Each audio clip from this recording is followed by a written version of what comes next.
Boa noite, pessoal. Graça e paz. Que quinta-feira abençoada, né? Que nós temos a oportunidade de conversarmos um pouco sobre a reforma protestante. Sabemos que no dia 31 de outubro comemora-se o dia, ficou marcado como o dia da reforma protestante. E hoje, então, completando 502 anos da reforma protestante. Então, um pouquinho da história para a gente entender o que realmente aconteceu, por que nós, protestantes, comemoramos esse dia tão importante, né? Dentro aí das comemorações que nós temos. Reforma protestante, 502 anos. Muitos lugares hoje, igrejas, seminários, faculdades de teologia, refletindo sobre a reforma protestante. A reforma protestante, ela ficou com essa data porque o monge Martinho Lutero, padre, né, Martinho Lutero, ele, estudando a Bíblia, ele tinha as suas lutas interiores, lutava contra o pecado, buscava a perfeição, confessava constantemente, porque ele queria estar em comunhão com Deus, estar andando de acordo com a vontade de Deus, mas não conseguia.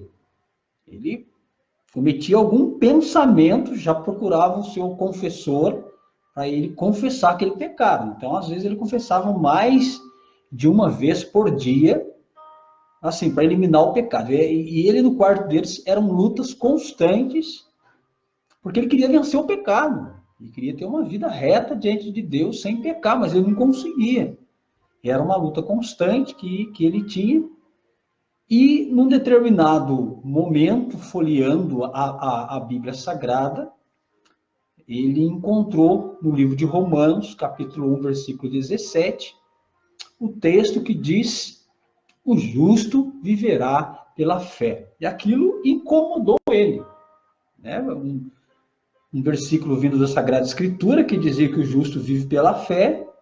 Então ele ficou incomodado com aquilo, e a partir daquilo ele começou a buscar nas escrituras, começou a orar a Deus, e começou a pedir discernimento, enfim. Começou uma luta interior muito grande. Já havia uma luta contra o pecado, e agora tudo aquilo que ele entendia que era pecado e que ele não conseguia vencer, parece que ele encontrou na Bíblia, não é? Algo que poderia explicar aquela luta dele, que ele não tinha êxito. E foi esse versículo, resumidamente, foi esse versículo. Martinho Lutero era um monge, um estudioso, e naquele tempo a teologia ela não é como a teologia dos nossos dias. Não é? Os estudos de teologia naquele tempo eram bem mais aprofundados, muito mais puxado. E ele era um desses estudiosos da Sagrada Escritura.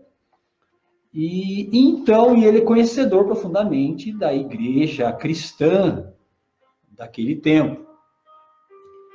E ele então começou a perceber, com a palavra de Deus, ele começou a perceber então alguns desencontros na doutrina da igreja cristã daquela época, e ele começou nos seus estudos, começou então a fazer um comparativo com as diretrizes, a doutrina da igreja e a palavra de Deus. E algumas coisas incomodaram muito ele, principalmente a venda de indulgências. É isso aí, ele ficou muito incomodado com essa situação das pessoas comprarem o perdão. Né? Então, ele seleciona, ele vai selecionando muitas teses. E aí que tá, gente. Martinho Lutero, ele não saiu da igreja cristã. A igreja cristã que excomungou Martinho Lutero. Claro que houve todo um processo até chegar à excomunhão dele, não é? Mas isso aconteceu. Então, ele começou a questionar as autoridades eclesiásticas da época, né? Começou a escrever muita coisa, orientar aqueles que estavam mais próximos dele, e muita gente começou a questionar, começou a achar estranho o rumo que a igreja cristã estava tomando, e isso foi cada vez mais se tornando algo que incomodava o próprio clero da igreja cristã. Antes de Martinho Lutero, outros também já haviam questionado, outros que a gente chama de pré-reformadores, mas que foram mortos, foram condenados por heresia, não é? Chegou-se a um ponto que a igreja estava junto com o Estado, então a igreja, junto com o Estado, o que acontecia? A igreja excomungava aquele que não se adaptava à doutrina, e o Estado punia, né? Era uma coisa assim meio que junto. E aí muitos que questionavam a doutrina da igreja, as diretrizes da igreja cristã naquele tempo, eram excomungados da igreja e se persistissem em questionar a igreja cristã, eles eram condenados à morte. Então, se você pegar a história dos mártires, você vai ver que antes de Martinho Lutero, muitos acabaram morrendo por não aceitar a direção que a igreja cristã estava tomando, né? E foram questionando, e foram a igreja, a história da igreja mostra, né, que muitos foram crucificados, foram queimados, foram martirizados até a morte por causa desses questionamentos. Martinho Lutero, por obra de Deus, ele escapou do martírio, mas ele esteve para ser morto também.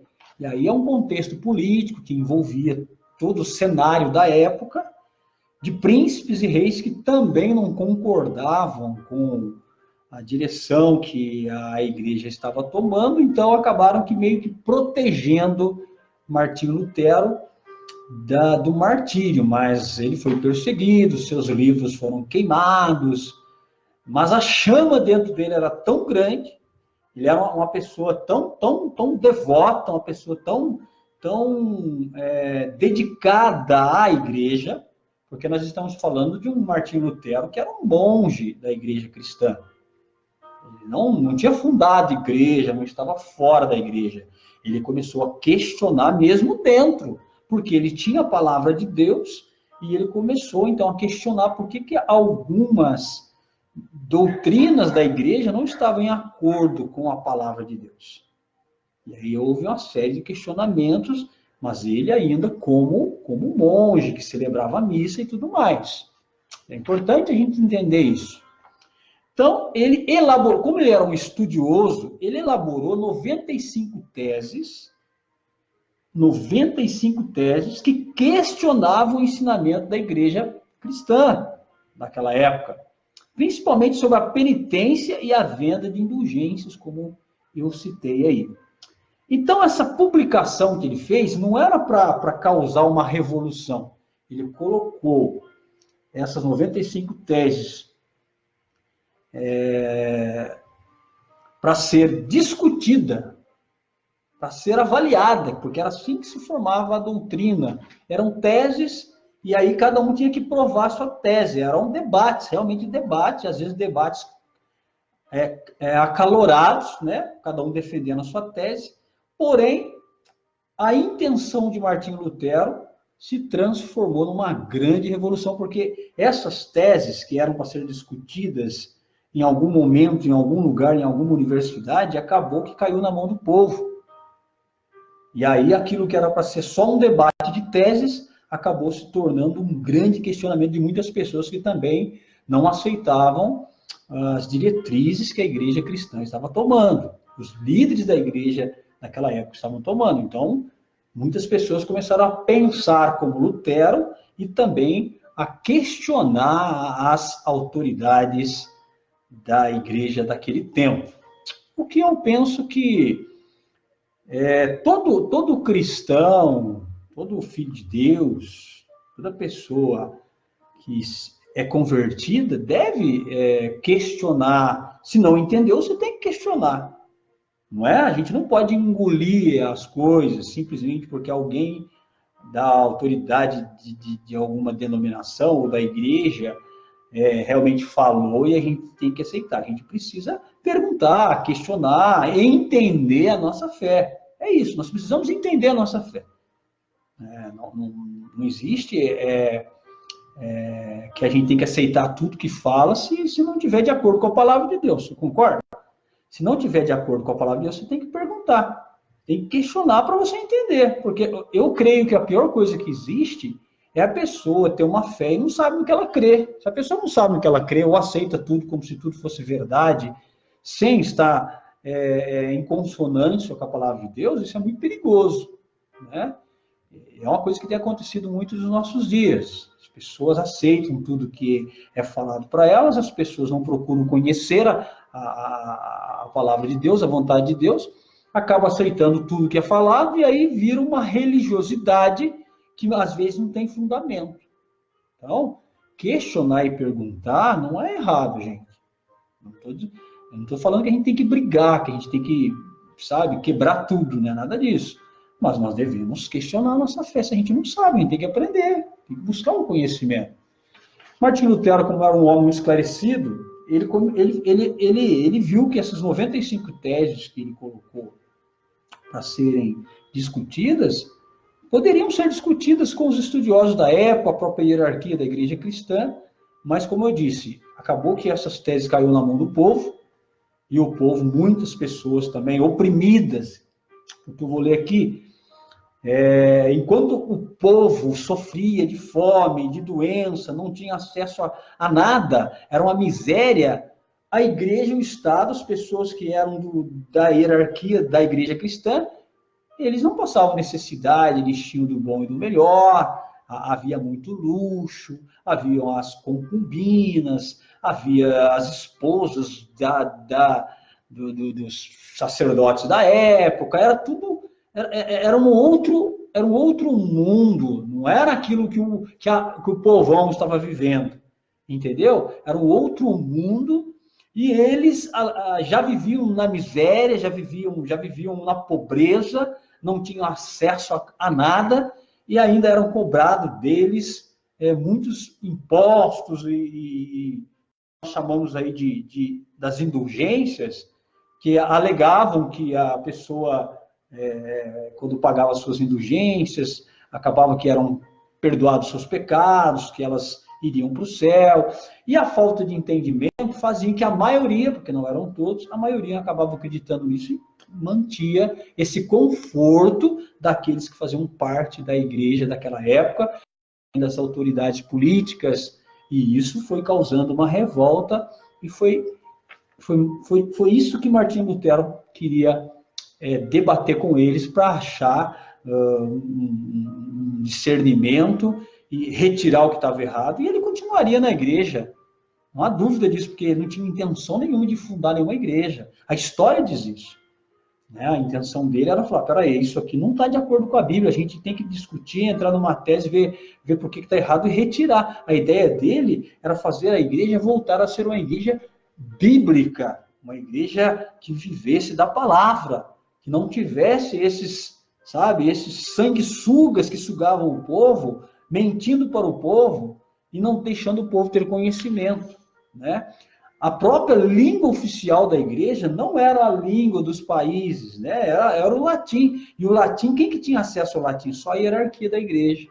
Então, o povo não tinha a palavra de Deus nas mãos, não tinha a leitura da Bíblia, não tinha acesso às escrituras, e só aqueles que estavam na hierarquia da igreja cristã tinham acesso à Sagrada Escritura, e eles, então, passavam para o povo aquilo que convinha para manter o povo cativo das suas normas, das suas diretrizes, para manter o luxo de todo as autoridades, vamos dizer assim. Agora, é bem verdade que não eram todos que aceitavam isso. Um grande exemplo é o próprio Martinho Lutero, que estava lá na hierarquia da igreja, mas não estava aceitando do jeito que a coisa estava sendo conduzida. Então, as publicações, ela acabou, que era para impulsionar um debate teológico, resultou naquilo que nós conhecemos como Reforma Protestante. Então, foi a partir dali que surgiram as igrejas reformadas, E aí vieram outros reformadores, que também, alguns até foram mortos, perseguidos pela própria as leis e pela própria igreja daquele tempo. Enfim, mas Martinho Lutero foi um desses que, pela graça de Deus, ele sobreviveu a tudo isso, não com facilidade, teve que se esconder, teve que fugir, mas em todo tempo ardia no coração dele o desejo de que as pessoas tivessem acesso à palavra de Deus, de que as pessoas tivessem conhecimento, de que as pessoas entendessem que não eram salvos pelas obras, que por mais que elas pagassem indulgências, aquilo não ia resolver o problema do pecado na vida delas. Então, ele continuou traduzindo os seus livros, traduzindo a própria Bíblia na linguagem de cada povo, né? O povo alemão teve esse privilégio de ter a Bíblia traduzida na sua própria língua. E foi todo um trabalho, gente, que realmente, para nós hoje, que pegamos tudo prontinho, parece que foi tranquilo, mas, gente, muitas pessoas morreram, a igreja acabou expulsando ou excomungando, né, tirando da comunhão Martinho Lutero. Ele continuou naquela mesma fé, e pessoas que admiravam ele, então, começaram a acompanhá-lo, e logo eles foram sendo chamados de protestantes, porque protestaram contra os erros, os abusos que estavam acontecendo na igreja cristã daquele tempo. E aí, com o tempo, foram chamados, foi se acostumando com esse nome protestante. E aí, com o tempo que foi passando, eles começaram a organizar o culto, porque eles já estavam excomungados da igreja. Naquele tempo, a ideia que tinha na cabeça das pessoas era só a igreja cristã daquele tempo, só nela que você se salvava. Não é? Essa era a ideia, gente. É isso que estava na cabeça das pessoas. Só dentro da igreja cristã, a igreja cristã daquele tempo, só nela que você tinha salvação. Então as pessoas tinham medo de ser excomungados, porque uma vez excomungado você estava no inferno. Era isso que eles acreditavam. Mas agora não, agora com a palavra de Deus nas mãos, eles começaram a organizar cultos, orações, e aí aos poucos foram chamados a igreja de Lutero, a igreja protestante e tal, até que surge a igreja que a gente chama de igreja luterana. E aí, com o tempo, surgiram outras denominações, até os dias de hoje, que surgem ainda muitas denominações. Perfeito, gente? O principal objetivo da reforma foi levar a igreja de volta às escrituras. Ela tinha se distanciado por causa de dinheiro, por causa de poder, por causa de terras. A gente sabe que a igreja cristã daquele tempo, ela foi um tempo de muitas trevas. Né? Teve a igreja primitiva dos apóstolos, que lá eles já começaram a ter dificuldades com as falsas doutrinas que foram entrando, pessoas que foram duvidando da ressurreição de Cristo, o gnosticismo entrou na igreja, e aí já foi uma luta muito grande. Mas imagina que desde aquele tempo, quando começou essas introduções de falsas doutrinas dentro da igreja, até aí o século XIV, ou século XV, século XVI, aonde esses reformadores ou pré-reformadores estavam insatisfeitos, vendo que a igreja tinha se distanciado muito da palavra de Deus, não é? Se distanciaram muito da palavra de Deus. Agora o evangelho era algo de segundo plano. A igreja se preocupava com poder, com terras, com conforto. E essa era a preocupação da igreja. A igreja tinha luxo, muito ouro, cobrava muito imposto das pessoas, tudo tinha que arrancar dinheiro das pessoas, até que as pessoas já não tinham mais nada para dar, entendeu? Era uma obrigação, tinha todo um sistema de coletar esse dinheiro das pessoas. E agora nós chegamos aí no século XVI, e alguns séculos anteriores com os pré-reformadores, e agora em Martinho Lutero, que tinha o desejo de fazer de levar as pessoas a entender que a igreja precisava voltar às Escrituras, voltar ao Evangelho pregado pelos apóstolos, porque estava muito distante, sabe? Tomou um rumo totalmente oposto da palavra de Deus. E aí, este era o desejo inicial, mas com tantas dificuldades que acontece, ele foi excomungado da igreja. Ele não saiu, nunca pediu para sair da igreja, mas ele pediu para que a igreja voltasse ao Evangelho. Porque não faz sentido uma igreja que é cristã, se diz a igreja que é de Cristo, se ela não vive no Evangelho. Não é uma coisa arbitrária? Claro que é. Até hoje há esse questionamento, né? E por muitas pessoas, que a igreja ou as igrejas, denominações que se dizem cristãs, precisam viver do Evangelho. Não dá para ser diferente. Qual que é o nosso desafio hoje, queridos? O nosso desafio hoje é aprender essa realidade, é viver esta realidade e ensinar essas coisas para as pessoas que não têm conhecimento. Existem pessoas hoje que entram numa denominação e acreditam que aquela é a igreja que Jesus deixou, aquela denominação. Não conhece nem a própria história da sua igreja. Aliás, igreja hoje se tornou algo assim meio complexo, né, gente? Meio complexo. A igreja é vista em muitos lugares como uma grande empresa que tem metas a ser alcançadas, né? Metas tanto de membros como metas de financeira. Está longe do Evangelho, não tenha dúvida, está muito longe do Evangelho. E não prega um Evangelho genuíno. O Evangelho em muitas igrejas ele está adulterado. Não é? Não há tempo para a exposição da palavra, porque todo mundo tem que cantar, todo mundo tem que dar testemunho, tem 20 minutos de aviso, e aí fica 10 minutos para a palavra. Não há mais exposição do texto. Há um cumprimento de rituais. Voltamos a ser igrejas cheias de rituais. Precisamos agradar todo mundo. Todo mundo tem que ter uma oportunidade para falar, para pregar, para cantar, para testemunhar. Não há espaço. Eu não quero generalizar. Mas assim, hoje, igreja, em muitos lugares, tem sido igreja de metas. Igreja pragmáticas. Que você usa de tudo e quanto é qualquer ferramenta para atrair pessoas. Se você consegue atrair pessoas, amém. Está atingido o seu alvo. Está muito distante do Evangelho. Quem sabe hoje precisa levantar novamente Martinhos Lutero, para levantar algumas teses, para se debater, para voltarmos às Sagradas Escrituras. Não tenha dúvida disso.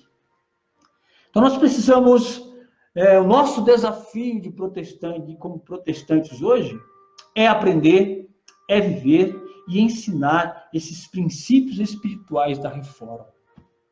Às vezes estamos numa igreja protestante, não sabemos nem quem foi Martim Lutero, não sabemos dos mártires, não sabemos de como chegamos aqui. É o básico nosso, saber a nossa história. Como é que nós chegamos aqui? Como é que nós estamos numa igreja diferente daquela igreja do início que teve esse problema? Não sabemos. Não temos. Porque qual que é a preocupação da igreja contemporânea hoje? Será que a gente consegue aqui nessa conversa encontrar qual é a preocupação da igreja dos nossos dias? É uma coisa a se pensar. Algumas igrejas ainda se mantêm buscando a palavra, buscando o Evangelho de Jesus Cristo. Mas uma grande maioria já não se preocupa mais com a palavra, o importante é agradar pessoas, o importante é fazer um culto que as pessoas se sintam bem, o importante é que todo mundo esteja satisfeito com a pregação. E aí não se fala mais das dificuldades da vida cristã, não se prega mais sobre inferno, não se fala mais sobre santidade, não se fala mais sobre da palavra de Deus.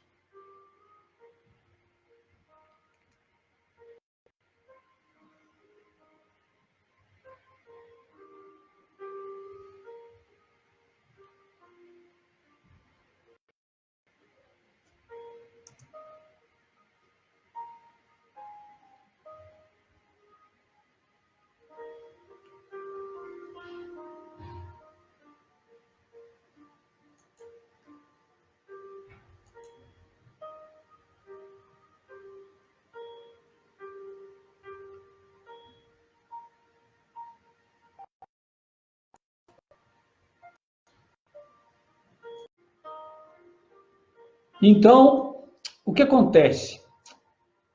O nosso grande desafio, então, justamente é esse, de aprender, viver e ensinar os princípios da reforma protestante. Os princípios são esses. Os princípios, a supremacia e exclusividade da Bíblia. A supremacia e exclusividade da Bíblia. A Bíblia, queridos, é a autoridade suprema naquilo que cremos e praticamos. Somente a Bíblia é útil para nos aperfeiçoar e nos habilitar perfeitamente para toda boa obra. Hoje, somos desafiados a ficar aquém dela, que seria o liberalismo. Queremos estar além da Bíblia. Queremos estar acrescentando coisas à Bíblia, que é o liberalismo. Ou queremos também estar além dela, que é o pentecostalismo. Sabe, aos extremos. Para alguns o liberalismo, ou seja, tudo pode. Para outros o pentecostalismo, super espiritual. As experiências com o Espírito Santo.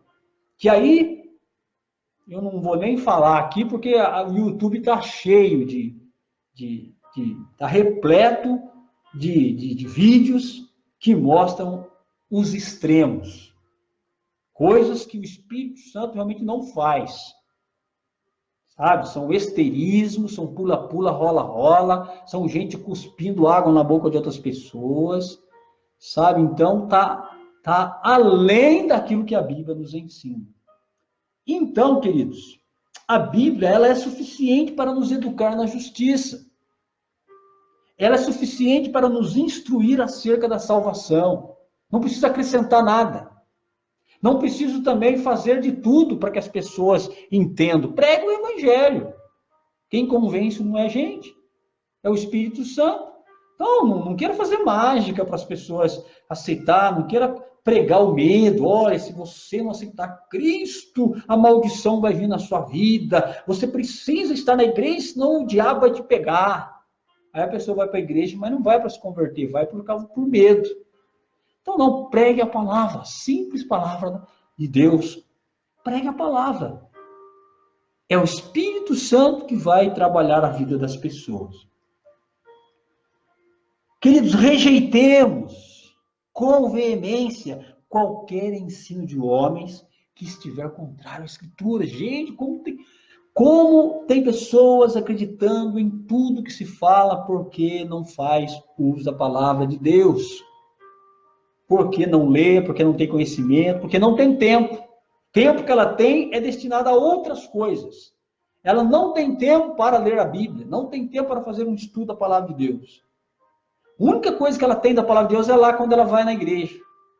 Como ela não tem nenhum estudo, não tem conhecimento, tudo que se fala lá ela acredita. Como é que ela vai renunciar a alguma coisa que não está na Bíblia? Como é que ela vai deixar de aceitar alguma coisa que não está na Bíblia se ela não conhece? Então nós temos que fazer o uso da Sagrada Escritura, voltarmos para a palavra de Deus. Então um dos nossos desafios é que as pessoas entendam a supremacia e a exclusividade da palavra de Deus, da Bíblia. O segundo ponto é que a salvação somente em Cristo. A Bíblia ensina que Jesus é o único Salvador. Não há outro nome ou pessoa pelo qual importa salvos. Ele é o caminho, a verdade e a vida. Fora dele não há salvação. Hoje, muitas pessoas, tal como lá na Idade Média, prolifera em nosso meio que a salvação está na igreja. Não, a salvação está em Cristo, não está na igreja. Não está na igreja, a salvação está em Cristo. Isso é muito importante, viu, queridos? Não se prega a pessoa de Cristo como Salvador e Senhor, mas a igreja é onde acontecem as bênçãos e os milagres. Preste atenção. Há muitas pessoas entrando nessa onda da bênção, do milagre, da prosperidade, e não se prega a palavra de Deus. Não se propaga o Cristo. Se propaga o milagre, se propaga o evento, sabe? O evento que tem 200 mil pessoas. Ah, esse evento, olha quanta gente. Mas e o Cristo? E o Cristo que liberta? E o Cristo que salva? Então, ficamos nesse emocionalismo e aceitamos tudo, só que a gente não está ouvindo o evangelho ser pregado genuinamente. É a igreja é que administra a salvação. É isso que tem acontecido. Então a pessoa vai para a igreja, ela quer alguma coisa em troca. Né? Porque a igreja vai dar para ela carro, vai dar para ela cura, vai dar para ela emprego, vai dar para ela um novo casamento. A pessoa não busca a salvação, busca os benefícios da igreja. Está semelhante, bem semelhante à época da reforma. Mas vamos continuar aqui. O sacerdócio universal dos crentes. Isso é bíblico. A Bíblia ensina que todo crente é um sacerdote de Deus. Não existindo hierarquia espiritual entre o povo dele, mas diferentes dons e responsabilidades. Hoje nós somos desafiados a combater o estrelismo entre os evangélicos.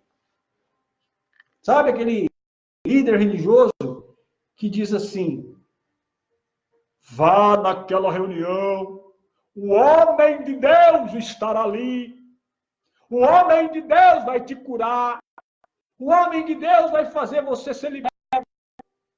Sabe? Essas chamadas que a gente vê por aí. Neste domingo, 20 horas, no templo tal, na rua tal, na cidade tal, o homem de Deus estará ali. O homem de Deus, então, que vai estar, não é o Cristo que vai estar lá, é o homem de Deus. Então, nós temos visto muitos estrelatos, conjuntos que louvavam o Senhor, que agora, se não for por 30 mil reais, não vai lá. Uma grana. Não estou dizendo que não se deva viver disso. Mas a gente vê alguns valores absurdos. Sem contar que eles pedem hotel 5 estrelas, pedem um monte de mordomia para ir lá evangelizar. Mordomia, gente. Está distante. Está muito distante do evangelho de Cristo. Temos que parar com esse estrelismo entre os evangélicos. Expressa os títulos eclesiásticos. Olha o que está inventando agora. Patriarca, apóstolos. Apóstolos, pelo que a gente sabe, aqueles que viveram, que ouviram, pessoas que viram Jesus, estiveram com Jesus. Até mesmo Paulo teve um encontro com Jesus. Paulo, ele se tornou um apóstolo por ordem do próprio Deus. Então, essa era apostólica ficou entre eles. Mas não, hoje tem patriarca, tem apóstolo, tem bispo. Sabe, são buscas e uma correria por nomeação,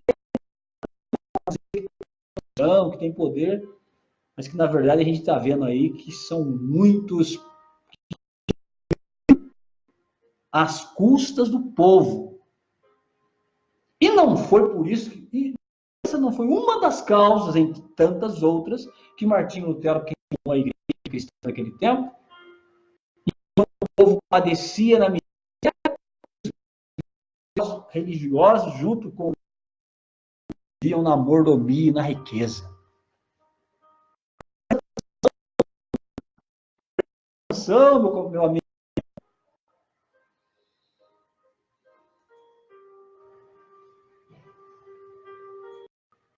Na época que Martinho Lutero começou a questionar a igreja, e hoje, já não é uma igreja cristã tradicional, mas quantas igrejas, quantas denominações vivendo semelhante situação como aquela daquele tempo. A busca pelo dinheiro, pela riqueza, pelo conforto, pastores que estão milionários. O povo está lá. padecendo e ofertando, padecendo, empobrecendo, enquanto os líderes estão com um jatinho, com fazenda, com conta bancária assim, vão padecendo. É preciso buscar o evangelho, mas para aceitar esse evangelho que enriquece o pastor, que enriquece o líder religioso, enquanto o povo padece. Está faltando ensino bíblico nas denominações. Está faltando estudo da palavra de Deus. Apesar que naquele tempo se falava não havia nada, hoje não se fala nada. Choram, músicas que demoram 2 horas, sola a guitarra, as pessoas choram, se abraçam, pulam, sabe? Mas no volta embora e não resolveu. Não teve exposição da palavra. E é a palavra que liberta. É a verdade contida na palavra, meu querido. Conhecereis a verdade e a verdade vos libertará. Os reformadores, que a igreja voltasse para a palavra. É essa daqueles que estão na igreja se debandando, é que a igreja volte para a palavra. Pessoas vão à igreja, chora, pula, canta, mas não resolve. Genuína na palavra de Deus. A grande maioria. Assim. Infelizmente, por isso que existe uma geração de cristãos fracos. Uma geração de cristãos que não suportam as provações.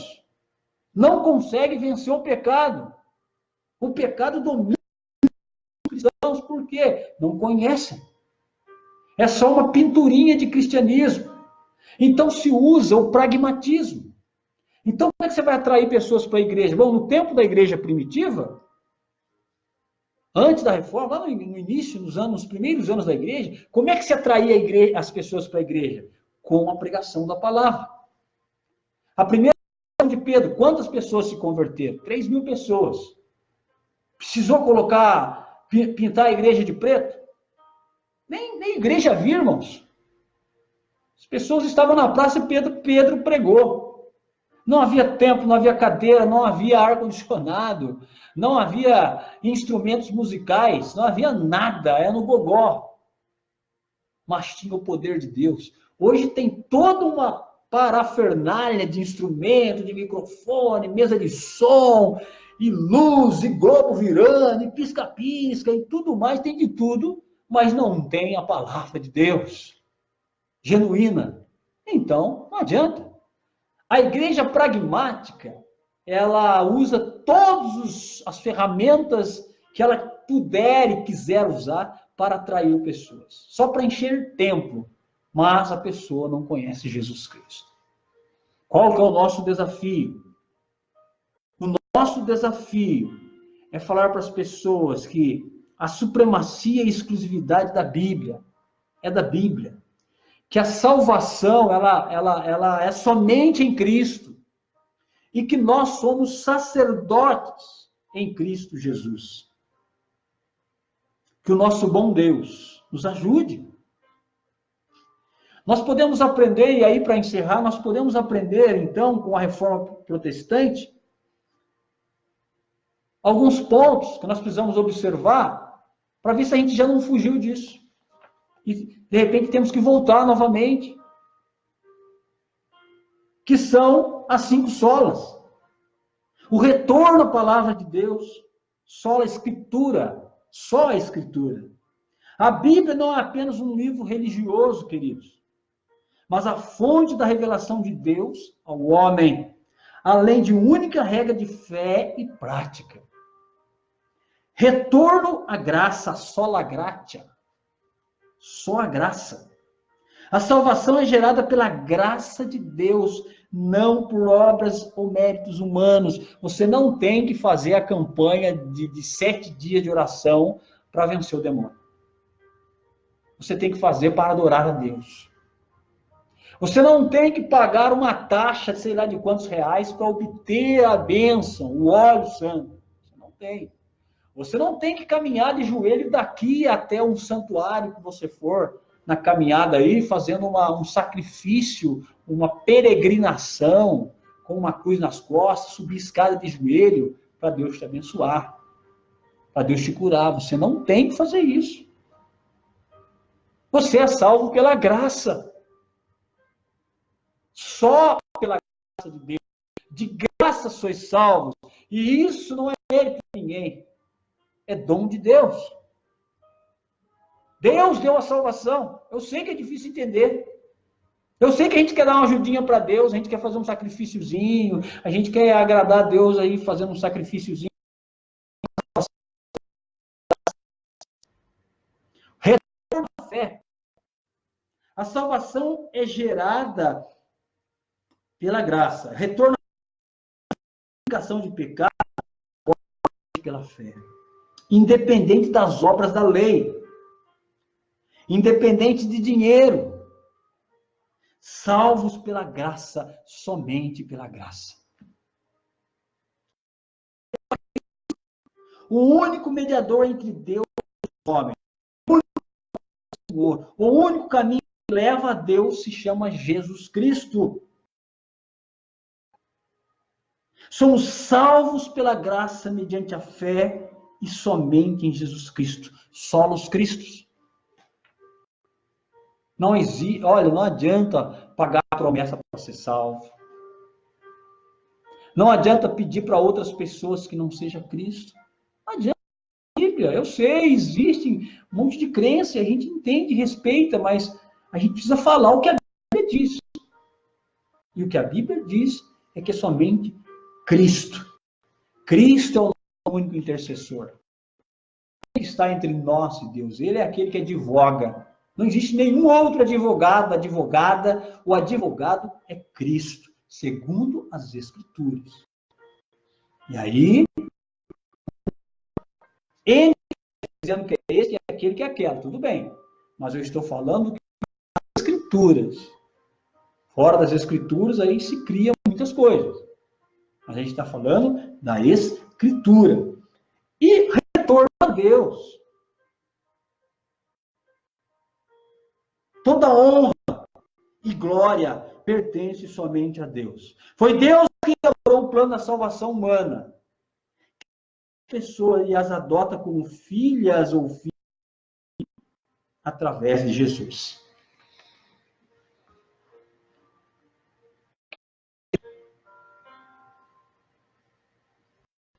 Graças a Deus por esse dia 31. Graças a Deus pelas pessoas que chegaram a dar a própria vida. Porque eram pessoas fiéis. Eram pessoas que se entregaram totalmente até a morte. Para que hoje nós estivéssemos aqui, para que hoje nós pudéssemos pegar a Bíblia, para que hoje nós pudéssemos orar, para que hoje nós pudéssemos ter certeza da salvação. Muitas pessoas morreram. E aí, para a gente entender tudo isso, só no céu nós vamos entender. Mas eu quero dizer para você, diante de todo esse histórico, que é história, viu, gente? Se você for ler história, ela não precisa ser história da religião. História geral. Você vai encontrar esse momento na história. Um homem chamado Martinho Lutero, e outros que vieram antes dele, e outros que vieram depois dele. Mas o marco foi esse. Que teve coragem de dizer só a Escritura e nada mais. Que Deus nos abençoe e nos ajude a não voltarmos nos erros do passado. Que caia por terra toda a enganação que está aí. Pessoas que têm uma fé simples, querendo encontrar Cristo, e caem muitas vezes nas garras de falsos mestres lobos, e não encontram com Cristo e desistem de tudo. Que Deus nos ajude, que Deus nos fortaleça, que um dia na glória nós vamos entender todas as coisas. Deus te abençoe. 31 de outubro, o dia da reforma. Amém.